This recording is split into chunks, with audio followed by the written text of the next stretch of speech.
The Tower of London today may be best associated with the Queens of England who lost their heads by sword and axe, as two of Henry VIII's wives suffered that brutal fate. But what is not well known is that even into the 20th century, the Tower, the medieval fortress, remained a place of execution, as during World War II there was a German spy who was shot within earshot of where Henry VIII's wives lost their heads. The Tower of London attracts millions of visitors every year, but what is not available to see is the site of the former firing range, the place where a number of spies were shot during World War One and World War Two. This was referred to as the Shed of Death, and it was a rifle range where soldiers practiced their shots, but during time of war, the firing range was put into work to execute some very dangerous enemies. Today we look at this, and to support our channel, please make sure to subscribe. The miniature firing range, as it was known at the Tower of London, refers to a former shed which was found on the east side of the outer wall of the tower, and it was between Constable's Tower and the Martin Tower. Opposite this site today, many of the beefeaters actually live, and the rifle range was torn down in 1969 and was replaced by another building. The rifle range was a long building which did not have the highest roof, and it was linked to the fact that for decades troops and soldiers were based at the tower.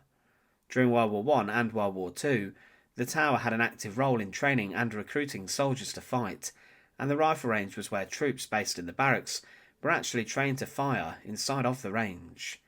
Inside of there were targets, usually at the bottom of it, for people to strike, and also boards where targets could be placed on for soldiers to try and hit.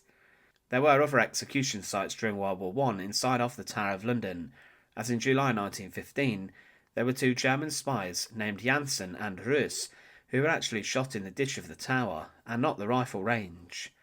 But then executions took place in the more private location of the range. There would have been a chair at the bottom of it, and the prisoner would be brought into the room, and they would then either have bandages or leather straps tied to them as they were sat on the chair binding them to it. It was claimed that a bandage would have been placed over their eyes, and shortly after that the execution would have taken place.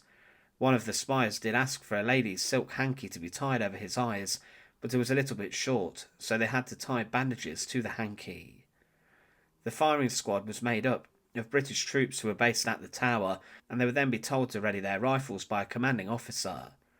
When the sign was given to shoot, they fired their weapons down the range towards their target, and usually a piece of paper or a target would be placed over the heart of the condemned. 11 men were executed during World War One inside the tower, and 9 were shot inside of that little building. But even during World War Two, over 80 years ago, the Tower of London was being used as an execution site, as within the shed, the last execution in the tower's long history took place. German spy Josef Jacobs had parachuted into England, and he was seized and arrested and then placed on trial for his espionage actions. It did not take long for the judges to return a guilty verdict, and he was then sentenced to death.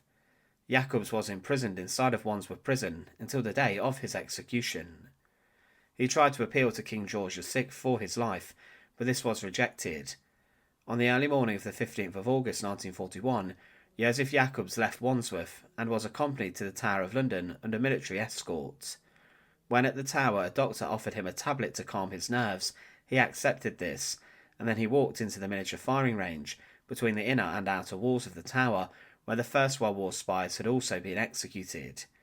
He was led into the rifle range and was then sat at the end of it on a wooden Windsor-style chair, and ropes were tied around his middle, securing him to it. A circular target was pinned to his chest, and a black hood was placed over his head. His firing squad was made up of members of the Scots Guards Holding Battalion, and they were commanded by Major P.D.J. Waters. He gave the order for his men to take aim, and Jacobs' final words were "Shoot straight, Tommies," referring to the British soldiers by their First World War nickname as Tommies. He was then shot, and it was claimed that Jacobs had bravely faced his death. He was the last person executed inside the Tower of London, and still today the chair he was sat on when he was shot exists.